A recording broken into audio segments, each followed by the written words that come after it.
Dear viewers, अस्सलाम वालेकुम। मैं हूं डॉक्टर अनवार चौधरी और बतौर होम्योपैथ आज हम बात करने जा रहे हैं कि होम्योपैथी आप लोगों की बेहतरीन और अव्वलीन तरजीह क्यों होनी चाहिए। सबसे पहली बात तो आप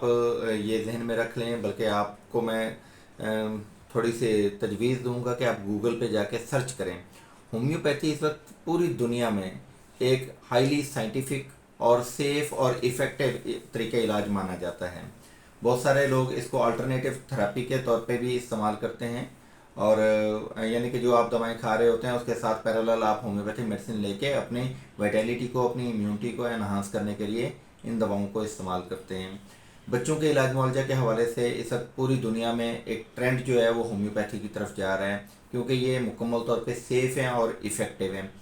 इसी तरीके से हमला ख़वातीन और दूध पिलाने वाली माओं के हवाले से होम्योपैथी इंतहाई सेफ़ और इफ़ेक्टिव वे ऑफ ट्रीटमेंट है कि किसी भी तरह के मसाइल हैं, आप होम्योपैथिक अद्वियात एक कम्पिटेंट होम्योपैथिक डॉक्टर के मशवरे से जब इस्तेमाल करते हैं तो जच्चा बच्चा दोनों मुकम्मल तौर पे महफूज रह के एक अच्छी सेहत इंजॉय कर सकते हैं। इसी तरीके से हमल के दौरान होने वाली पेचीदगियाँ, यानी कि बच्चों का पेट में उल्टा हो जाना, जिसको ब्रीच बेबी पोजीशन कहा जाता है, इसी तरीके से एमनियाटिक फ्लूइड यानी कि पानी का कम हो जाना या और कॉम्प्लिकेशंस, नीचे दबाव वगैरह पड़ना, इनके हवाले से homeopathy highly effective way of treatment है। इसी तरीके से ख़वातीन में अगर बार बार एबार्शन का मसला हो, अस्काते हमल का मसला हो, तो ऐसी सूरत में होम्योपैथी आप लोगों को एक बहुत ही शानदार और इफ़ेक्टिव सलूशन देती है, जिसमें हमारे पास अल्लाह के फजल से बहुत सारे ऐसे केसेस हैं जिनको बार बार अस्काते हमल का मसला था और अल्लाह के फजल करम से वो मुकम्मल तौर पर शिफायाब भी हुए और उनके बच्चे हयात हैं। तो आप भी इस हवाले से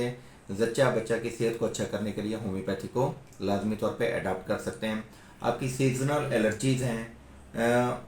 और अस्थमा है, आप उसके हवाले से, स्किन डिसऑर्डर्स हैं, उस हवाले से होम्योपैथी को इंतहाई फास्ट और क्विक रिज़ल्ट के तौर पर इस्तेमाल कर सकते हैं। हे फीवर में ये इंतहाई सपोर्टिव वे ऑफ ट्रीटमेंट है जो बग़ैर किसी साइड इफ़ेक्ट्स के, बग़ैर किसी नींद आवर अद्वियात के आपको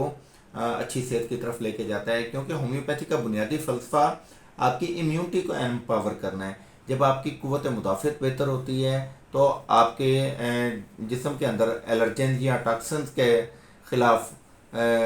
बीमारी से लड़ने की क़ुव्वत बढ़ जाती है। तो यही वजह है कि होम्योपैथी सेफ़ वे से आपको इंतहाई supportive way of treatment offer करती है। और मज़े की बात यह है कि पूरी दुनिया का ये मानना है कि होम्योपैथी का कोई साइड इफ़ेक्ट नहीं है। इसकी वजह क्या है? साइंटिफिकली इसकी वजह यह है कि होम्योपैथिक मेडिसिन जो हैं वो डायनामाइज्ड हैं, पोटेंटाइज्ड हैं, यानी कि हमने किसी हर्ब से उसका एक्सट्रैक्ट लिया और उसको फिर डायनामाइज्ड वे से प्रोसेस करते हुए उसको 30, 200, 1 एम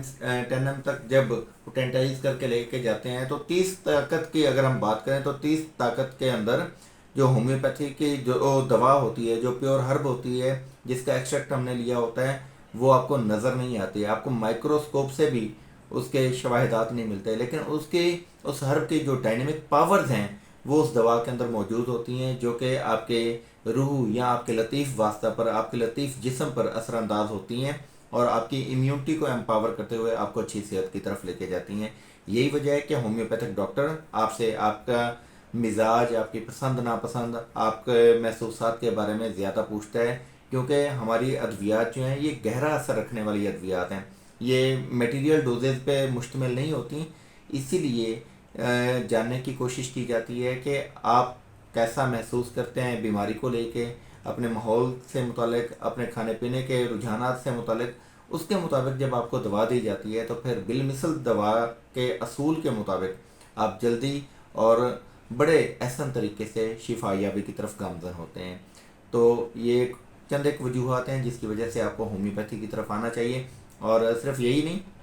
अगर आप गूगल करें तो गूगल में बहुत सारी ऐसी ऑटो इम्यून डिजीज़ेज़ जिनका एलोपैथी में कोई इलाज नहीं है, आप उनका होम्योपैथी से बहुत अच्छा सलूशन हासिल कर सकते हैं। इवन के इनक्योरेबल केसेस में भी आप बहुत अच्छे लेवल पे अपने पेशेंट को मैनेज कर सकते हैं बजरिया होम्योपैथी।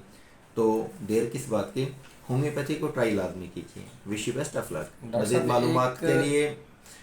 مزید معلومات کے لیے آپ گوگل پر ہمیں سرچ کر سکتے ہیں، گوگل پر ہومیوپیتھی کو سرچ کر سکتے ہیں، ہومیوپیتھی کے اسکوپ کو سرچ کر سکتے ہیں۔ جی سر۔ ایک مسکنسیپشن ہے کہ ہومیوپیتھی بڑی سلو ورک کرتی ہے، آپ اس حوالے سے کیا کہیں گے، اور ہومیوپیتھک ڈاکٹرز کے حوالے سے کیا کہیں گے تھے کہ کیسے ایک ماہر ڈاکٹر سے رابطہ کیا جائے، آپ بتائیں ذرا اس میں۔ آج کل تو گوگل نے بہت آسانی کر دی ہے، اگر آپ گوگل پہ جاتے ہیں اور اپنے قریبی علاقے میں ہومیوپیتھک ڈاکٹر کے سرچ کرتے ہیں تو چند ایک ٹاپ لسٹڈ ہومیوپیتھس آپ کے سامنے آ جاتے ہیں۔ مزید آپ جب ان میں سے انالیسس کرتے ہیں کہ کس ہومیوپیتھ کے پاس جانا چاہیے تو وہاں پہ آپ مختلف ڈاکٹرز کے ریویوز کو چیک کیا کریں،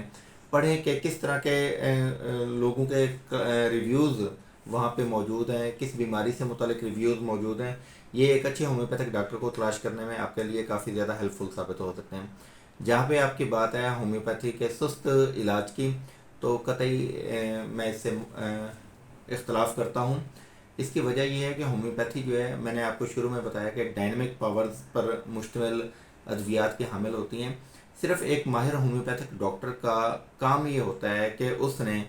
بالمثل کے فارمولے کو بروئے کار لاتے ہوئے اپنے مریض کے مزاج کو اور اس کی موجودہ کیفیت کو سمجھنا ہے اور اس سے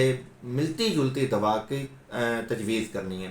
یاد رکھیے، اگر آپ کا معالج آپ کی ایگزیکٹ دوا تلاش نہیں کر پاتا تو وہ آپ کو جو بھی دوا دے دے آپ کو کام یا فائدہ نہیں دے گی۔ ہاں، وقتی طور پہ آپ کے مرض میں تھوڑی بہت کمی آ سکتی ہے، پیلیشن ہو سکتی ہے، لیکن کیور نہیں ہوگا۔ جہاں پہ ہم بات کرتے ہیں کیور کی، تو کیور کا مطلب یہ ہے کہ اگر بالمثل دوا کے چند قطرے آپ کی زبان پہ ٹپکائے جائیں تو ود ان 15 منٹس آپ کو اس کے ریزلٹس آنا شروع ہو جاتے ہیں اور آپ کو اندر سے فیل آنی شروع ہو جاتی ہے کہ ہاں میں بہتر ہونا شروع ہو گیا ہوں۔ تو میں سمجھتا ہوں کہ اس سے زیادہ تیز ترین طریقہ علاج کوئی نہیں ہے۔ البتہ یہ ہے کہ جیسے کرانک ڈس آرڈرز ہیں، ہائی بلڈ پریشر کی بات کر لیں، شوگر کی بات کر لیں، استھما کی بات کر لیں، جہاں پہ آپ کو ڈاکٹر کہتے ہیں کہ ساری عمر آپ نے دوائیں نہیں چھوڑنی، وہاں پہ اگر ہم آپ کو یہ ریکمینڈ کرتے ہیں کہ آپ 1 سال 1.5 سال کا ٹریٹمنٹ لیں اور مکمل طور پہ شفا یابی کو انجوائے کریں، تو میں سمجھتا ہوں کہ یہ کوئی لمبا علاج نہیں ہے، یہ بیسیکلی آپ کو ایک پروسیس بتا دیا گیا ہے۔ اس کے باوجود اگر آپ ہائی بلڈ پریشر، شوگر یا کسی بھی دل کے عوارضات کے حوالے سے دوائی لیتے ہیں تو آپ کو پہلے ہفتے کے اندر یا پہلے 3 سے 4 دن کے اندر، میں کہتا ہوں کہ 48 سے 72 گھنٹے کے اندر اگر آپ کو دوائی رزلٹ نہیں دے رہی تو اس کا مطلب ہے کہ سلیکشن آف دا ریمیڈی جو ہے وہ صحیح نہیں ہے۔ آپ دوبارہ اپنے ڈاکٹر سے رابطہ کر کے دوبارہ سے کیس ٹیکنگ کروائیں اور کبھی امید ہے کہ آپ کی بالمثل دوا جو ہے وہ مل جائے، اور جو ہی آپ بالمثل دوا کا انتخاب کریں گے 24 سے 72 گھنٹے کے اندر اندر میکسیمم آپ کو دوا کے ریزلٹس ملنا شروع ہو جائیں گے۔ بھلے آپ کینسر کا شکار ہیں، بھلے آپ ADHD کا شکار ہیں، بھلے آپ استھما کا شکار ہیں، یعنی کہ whatsoever what can be the disease, آپ کو 48 سے 72 گھنٹے کے اندر اندر ریزلٹس لازمی ملتے ہیں۔